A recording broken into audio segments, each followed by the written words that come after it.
Hey guys, it's Sab. Thank you so much for tuning back into my YouTube channel at #Sab. If you are new here, my name is Sab and I film all kinds of random things. So if that seems like something you'd be interested in tuning into on a weekly basis, then go ahead and give this video a like, subscribe, and hit that little notification so you're notified as soon as I upload. Today's video, we're gonna get right into it. It is part 2 to the original Q&A. I'm gonna go ahead and link above the first part, and we're gonna go ahead and get right into the second part. No rambling today. So question number 1, how I met my husband. So this is a little bit long and drawn out. So yeah, basically long story short, I was in a pretty unhealthy relationship with somebody that I dated kind of off and on through my younger like teenage years. I was living in California and the relationship ended abruptly. That person was my first love. So I was really like sour towards men and just love and all the things. And I worked for Target at the time. I transferred with them when I decided to abruptly leave my ex. So I just kind of walked in one day. None of the team at that Target store knew that I was coming because it was just kind of coordinated through our human resources department. And they stuck me with my husband. My husband and I were in the same position. So I joked that he was my trainer, but really he babysat me for like, I don't know, a couple of months until a position that was lateral opened up in our store, and then I took that role on. So long story short, through lots of time working spent together, I realized that my husband was everything that I've never like could have imagined. Like he's super funny and kind and genuine, and he at the time was helping his brother with their local theater, so he was just really involved with like community and just had a big family, and like it just, I don't know, we loved the same type of music. And we just had a lot of things in common for being so opposite. I'm very like loud and outgoing and he's a little bit more of an introvert, but aside from all of those things, we just balanced each other out so perfectly. So we were coming up on 9 years married and 10 years together, and I am still pinching myself because I always have these freak out moments like, is there gonna be one day that I just wake up and I'm not, like, you know, because that's happened in my previous relationships, like when I felt like I was crazy in love and then you just wake up and you're not attracted to somebody, or you're, you know, I don't know. And I just have never had that. Like I have so much love for my husband that it is just amazing. Like we are best friends. I tell him everything. Like we challenge each other enough. I miss him when he's gone. Like I'm just super attracted to him. Like he's just all the things. So enough of that gushy stuff, but essentially I met him through work. Question number 2, what keeps me motivated? So that's kind of a really interesting question. I think that this is kind of like a thing that's going around. I feel like I've heard so many people say this lately, but I'm just going to jump on the bandwagon. And I would say dedication keeps me motivated.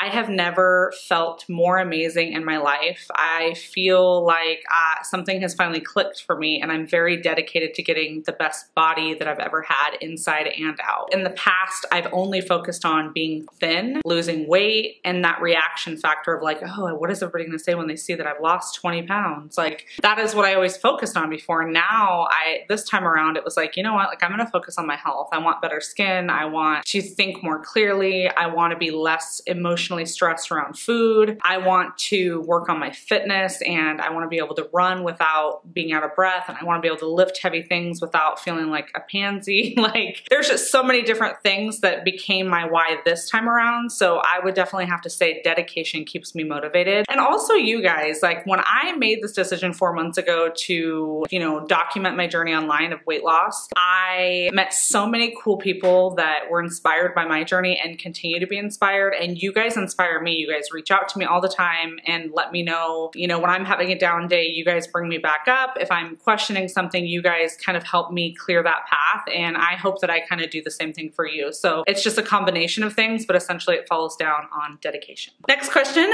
what is my favorite Disney character? Well, if you know me in real life, like if we're friends and family, which, you know, we'll get there, bruh, I absolutely love Alice in Wonderland, particularly Alice. She is my favorite. No, she's not a Disney princess, but she is my favorite Disney character of all time. When I don't know if you guys have like a sick movie, but when I'm not feeling well or I'm feeling like, well, I just want to lay around, like Alice in Wonderland is totally my go-to movie. I love just the mindlessness of it. it. She's very kind of naive and curious, and she's in kind of this world of crazy, and there's just so many different things going on, and it's so colorful. And I just kind of like that the queen is angry, like, and the Mad Hatter's quirky. Like, I love all of the characters and just the randomness of that movie in general. So I would definitely have to say, and just like a little, I'll see if I can find the photo of it.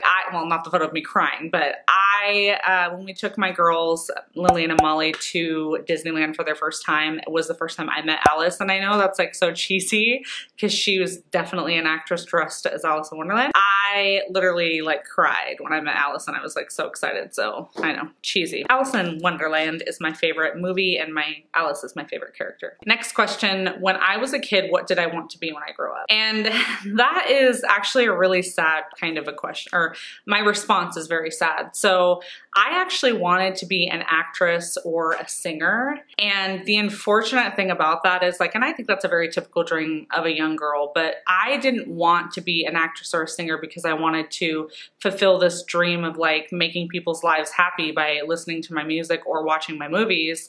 I just knew that being famous and having a lot of money meant that that was gonna make sure that I always had like food on the table, or I always had nice things, and that people would be envious of me. And I think that just comes from growing up poor. And, you know, I wasn't necessarily poor, but as I shared in previous videos, like my mom had a lot of addiction issues. We were evicted constantly. I was bouncing around from school to school. So I just didn't have like anything to count on when I was littler. I didn't have like always a home or always a meal or always, you know, I obviously had my family, but I kind of woke up every single day not knowing what the day was going to give me, and that created a lot of stress and anxiety in my life. So that's kind of sad.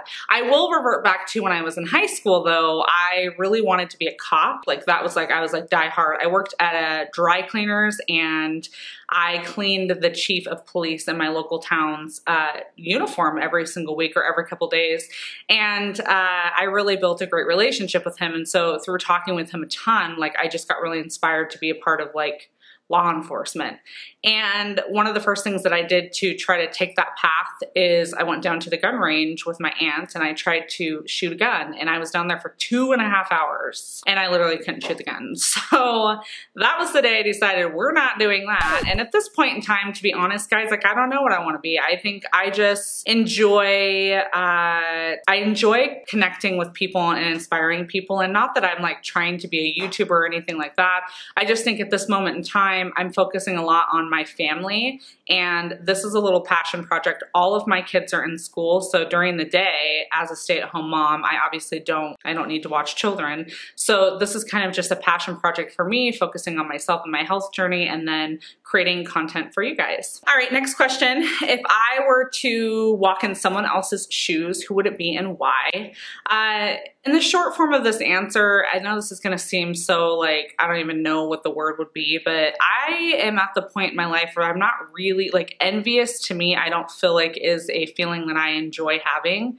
And there's not anybody that I know of that I'm like, oh, I wish I could do what that person's doing. Because in my mind, I feel like I'm capable of anything I can do, anything I would want to do, and anything that they have that I would want to experience, you know. And if it wasn't something that I could physically do myself because maybe I didn't have a skill, like be a 6-time Olympian or something crazy. I mean, essentially, I guess I could practice my ass off and do that. I don't know. But there's not anybody in my mind that like that type of a thing is envious to me. So I just don't really have a person that I would want to walk in their shoes.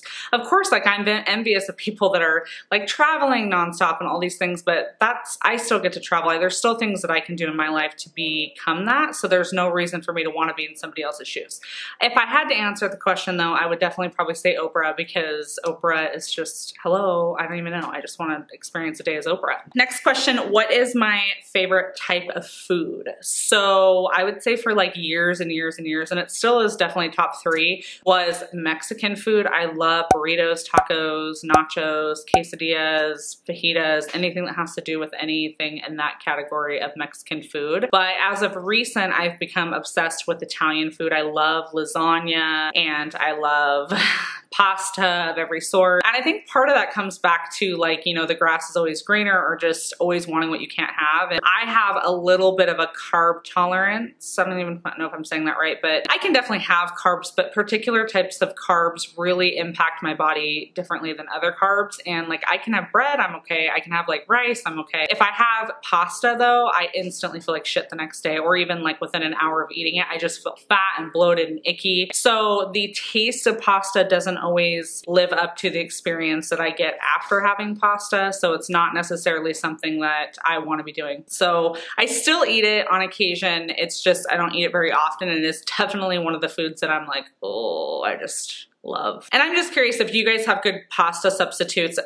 Let me know down below. I've definitely tried the zucchini noodles, which I love, but it doesn't have quite the same texture. I've tried different variations of the miracle noodle, but that's basically it. So I'm just kind of curious if you guys are like pasta addicts, what you guys have done to accommodate that for yourselves. All right, last but not least, what is my favorite drink to splurge on from Starbucks? So this is another one of those things where I'm not a big, like when I splurge on something, I don't even know, like drinks are not something, like I've never been a big ice cream or milkshake or any sugary type drinks. It's like the same impact as carbs. I instantly feel terrible after I have them. So there isn't really anything at Starbucks that I love that I can't have. Like I think I've just kind of slowly accommodated, like I'm a huge tea drinker. You guys know that. So I do drink a lot of the teas. I don't miss the sugar in the teas. Like I replace it with stevia and I feel like that's just as good. I would say I will throw back to an old school Starbucks beverage that I used to have often when I was heavier and cared not and gave 0 F's about what I was looking like or how I was feeling. And that was a venti iced soy chai latte. So I hate to break to you vegans out there. Soy from Starbucks in particular is loaded with sugar. And then the chai concentrate that they use is not an actual tea, it's a syrup. And it is, or it's like a liquid and it's loaded with sugar. So it's literally like the most sugary drink you could probably get besides the Frappuccino from them is a soy chai. No joke. So I think I was watching Carly Bible the other day and she's like, low key, I'm on my way to get, you know, my iced soy chai. I'm vegan or vegetarian or something. And then she on the way back was like, and I'm getting a soy matcha green tea latte. And I'm like, girl, like I get it, because when I think green tea prior to like really looking into it, I'd be like, oh my God, that's so like healthy. But the green tea is literally part green tea, part sugar, straight up. Just that's what the matcha green tea is from Starbucks. So anyways, it's just loaded with sugar and so is the soy. Hopefully that answered for you guys the questions. There were a few more lingering out there, but I'm just going to answer them either in the comments below when you've asked them or just reach back to you guys out on Instagram. As it is, this video is already an hour long. So thank you guys so much for tuning back in, and I appreciate your support as usual. Again, make sure you give this video a like and you're subscribed, and I will see you guys in the next one.